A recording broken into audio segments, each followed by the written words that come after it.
Hi, my name is Elaine King. I'm an expert on family finances, family governance, and financial education. Today we're going to talk specifically about a family constitution. We've talked before about a family governance, and the family constitution is a document that reigns family governance. However, let's take a deep dive on family constitution. The story of the family constitution is that many years ago there were a lot of family businesses, and what they discovered is it was easy to move from one generation to the next because, let's face it, it was two, mom and dad, and kids.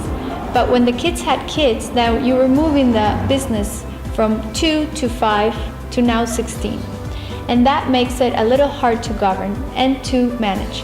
So there is a constitution to govern all those rules and regulations that the family needs to follow in order to have a smooth transition. Nowadays, the document is important. However, we can also have a handbook that will have, at a minimum, the purpose of the family, and the purpose of the family can be to be the leader in a region impacting the world blank in the way that you want, with the proper values that were sent from legacy. That's one part. Number two is to have the policies and procedures that exemplify your family. For example, they could be a family that has health issues. Then you need a policy for health issues, that the family will have a fund to support above and beyond health issues.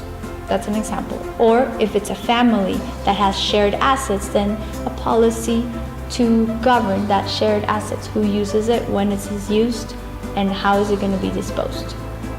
And finally, a policy that is a must on a handbook or a constitution is how the family makes decisions. There are many ways of families making decisions, and depending on the level of decisions. For example, is it going to be consensus, which is everybody is in agreement? Is it going to be majority, 50% of the members, or is it going to be a specified majority, 75%?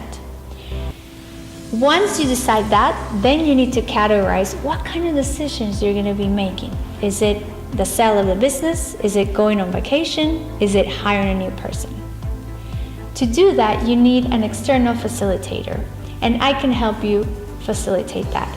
I'm Elaine King, expert on family finances, family governance, and financial education.